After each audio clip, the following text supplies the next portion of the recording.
근데 이번에 그 인선 마무리된 걸 보니까 안철수계가 한 명도 없습니다. 네. 이게 벌써 이제 토사구팽이 된 겁니까? 안철수 위원장은 적어도 자기가 생각하는 과학기술 분야라든지 이렇게 뭔가 정부의 혁신과 관련된 분야에서는 자기가 그래도 추천하는 사람이 됐을 거라고 생각을 해요. 근데 그 부분이 전혀 받아들여지지 않았고 사실 마지막에 농수산부 장관하고 한 2명 정도 남았을 때까지만 해도 적어도 안철수 위원장이 그렇게 이야기하고 그다음에 이태규 또 인수위원 정도가 그렇게 나와버리게 되면 사퇴를 하게 되면 적어도 2명 정도는 좀 배려를 하겠다 생각을 했는데 결국은 배려를 안 해버리는 수순까지 가서 완전히 윤석열 당선자의 의한 정부 구성 이걸로 저는 막을 내렸다 그렇게 평가를 해야 될 것 같습니다. 근데 사실은 많은 우리 시민들이 네. 사실은 기대를 좀 했습니다. 그죠? 그죠. 과학기술 분야나 아니면 보건 분야 같은 데는 아이고 그래도 왜냐하면 우리가 바라보는 안철수 전 그 대표의 혹은 인수위원장에 대한 거는 뭐 정치적인 기량이 있고 없고를 떠나서 다른 정치인들에 비하여서는 그래도 좀 도덕성이 있지 않느냐 그리고 어떤 전문성이 있지 않느냐라고 하는 거를 시민들이 인정을 하고 있었는데 그런 분들이 추천하는 사람이 한두 사람이 들어갔으면은 그래도 오라고 좀 바라봤을 건데 그렇지 않게 된 거는 상당히 좀 실망할 수밖에 없었던 그렇죠. 부분이 있죠. 근데 네. 박보균 그 문화체육부 장관 후보자 같은 경우에는 기자하시던 분이에요. 네, 중앙일보 기자하시던 분이 어떻게 문화를 이해하고 할 수 있냐, 뭐 이런 부분에 대한 진짜 명백한 물음표가 갈 수밖에 없는 부분이 있고 정호영 또 후보자 같은 경우에는 평생 병원에만 계셨던 분이에요. 예, 그렇죠. 그분이 원장까지 도대체 하셨죠. 복지를 얼마만큼 이해할 거며 물론 보건의료 시스템 전체는 이해할 수는 있지만은 그 직업적인 경력도 굉장히 중요한데 그런 부분에서 너무 정말 장관의 격에 맞지 않는 분들을 뽑아서 앉혔다. 이런 부분이 좀 안타까운 거죠. 근데 실제로 이제 어떤 부서를 이끌어가다 보면은 사실은 전문적인 지식도 필요하죠. 그런데 더 중요한 것은 코디네이터거든요. 장관이라고 하는 직책은 많은 그 실무진들과 또 바깥에 있는 전문가들을 아우러 가면서 방향을 잡아주고 조정해주고 하는 것이 장관의 역할이지. 장관이 어떤 분야에 대해서 막 백과사전처럼 다 알아가지고 그거를 해나가는 그런 건 또 아니거든요. 아닙니다. 근데 그게 저는 개인적으로는 그걸 알고 있는 장관이냐 아니냐는 대단히 중요하다고 봅니다. 저희들이 뭐 어떤 회사를 경영해보거나 아니면 어떤 기관에 장을 해보더라도 그 기관에 돌아가는 속성들을 근데 연구소장님이 저희들이 어떤 연구를 하고 있는지 이런 것들에 대한 충분한 이해와 그 프로세스를 이해한 상태에서 저희들을 컨트롤하는 거하고 완전히 다른 거죠. 저는 그런 관점에서 그래도 그 사람이 살아온 장관 후보자가 살아온 삶의 어떤 이력들, 경력들은 대단히 중요하다. 그래서 어느 정도는 그런 균형을 맞춘 인사를 조금 뽑았으면 좋지 않았을까. 근데 제가 생각하는 거는 그런 부분이에요. 아까 이제 의사 생활을 오래 했다 또는 무슨 생활을 오래 했다라고 해가지고 그분이 가지고 있는 행정적인 능력이 탁월하게 있느냐라고 하는 부분이 더 중요하지 않느냐. 그러니까 어느 분야에 30년, 40년 있었기 때문에 예를 들면은 교육계에 교수로서 또는 교사로서 30년 있었다고 해가지고 교육 행정을 잘하는 건 아니거든요. 그런 점에서 우리가 이런 장관 후보를 적어도 뽑을 정도 되면은 아까 말하는 그 코디네이터라고 제가 이야기를 했는데 그런 어떤 조정과 정치와 행정의 능력이 훨씬 더 어떤 점에서는 전문성보다는 한 6대4 정도로 중요할 수 있다. 이런 걸 이제 이야기를 하는 거죠.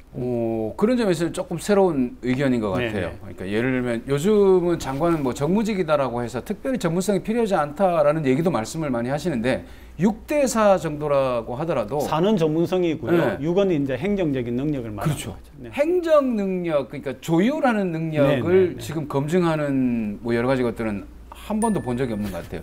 그분이 살아온 궤적에서 어떤 조직에서 그 조직을 어떻게 이끌었다라는 거는 한 번도 검증이 안 근데 됩니다. 뭐 윤석열, 그 정호영 후보자 같은 경우는 윤석열 지금 당선자하고 40년 동안 술 한 잔씩 기울여 오신 분이니까 네, 술 친구. 40년 동안 뭐 매일 저녁 마시지는 않으셨겠지만 상당한 기간 마시셨으면 그분이 얼마만큼 능력이 있는지는 정말 뭐 개인적으로 아시겠죠. 아마 그런 것 때문에 발탁을 하시지 않았을까 했는데 제가 대통령 당선자의 입장이라면 혹시 만약에 인수위에서 이렇게 명단을 들고 왔는데 거기에 제 친구 있으면 빼라고 하겠습니다. 그것도 제1기 내각에 내 친구가 있고 내 동문 후배가 있고 내가 방금 전 직장에서 바로 부리던 그런 부하의 이름이 그 안에 있다. 그러면은 오해받을 수 있다. 빼자.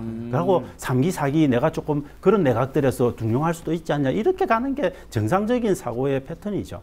능력의 고하와 상관없이 뭔가 좀 이게 오해받을 소지가 있으면 일기에서는 그냥 빼는 게 맞다. 사실은 뭐 저도 문재인 대통령과 동문인데 빼셨죠. 못 들어갔거든요. 뺐어요. 아니 나는 그래서 이거 우리 지금 이거 가지고 있지 않습니까? 네. 우리 작가님 잘해줘서 자세히 쳐다봤어요. 우리 소장님 계신가 해가지고. 근데 얼굴이 안 보이시더라고. 소장님은 라인이 다르신 것 같아요. 그 라인이 라인을 좀 잘못한 것 같습니다. 근데 이제 안철수 우리 위원장이 걱정되는 거는 이제 당은 합당은 했는데 과연 당내에서 입지를 어떻게 마련할지 굉장히 좀 난관입니다. 저는 그거는 본인의 능력이라고 생각합니다. 그러니까 다시 말하면 안철수 위원장이 이제 그래도 꽤 오래전에 정치인으로서의 길을 시작을 하지 않았습니까? 그렇죠. 그러면은 이제 어떤 국면에서든 이제 정치적인 능력을 키워왔어야 되고 이번에 합당한 다음에 하나의 당 속에서 자기가 어떤 위치를 세워가고 굳건하게 할 거냐라고 하는 것에서 정치인으로서의 본인의 능력이 이번에 판가름되지 않겠는가. 저는 지금까지 그 능력은 충분히 보여주셨다고 봅니다. 안 되는 능력을. 안 되는 능력.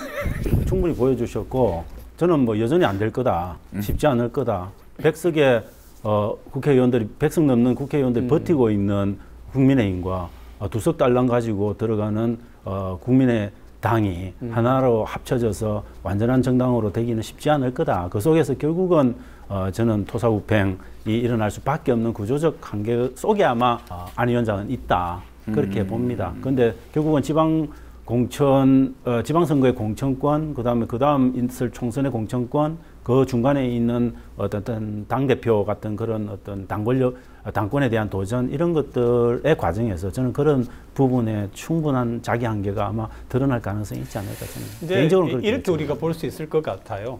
예를 들면은 얼마나 잘 당을 장악을 해가면서 예를 들어서 다음 대권 후보로까지 나올 수 있을 것인가, 아니면은 자기의 어떤 그 부분, 우리가 영어로 포션이라고 하죠. 네. 그러니까 지방선거라든지 아니면 다음 국회의원을 뽑는 총선에서 자기의 그 사람들을 얼마나 심어가지고 정치의 어떤 기반을 조금 만들어가냐나 하는 건데, 자 교수님 굉장히 과감하게 말씀을 해주셨는데 그렇습니다. 전반적인 부분 같은 경우에는 저도 한번 두고 봐야겠다라는 생각이 들고 후반 정도는 해내야 되지 않겠는가 그런 생각을 하고 있죠. 네, 감사합니다. 우리 차 교수님이 너무 많이 가셔가지고 우리 조 교수님 좀 덜 가셨으면 했는데 잘 만져주셔서 고맙습니다.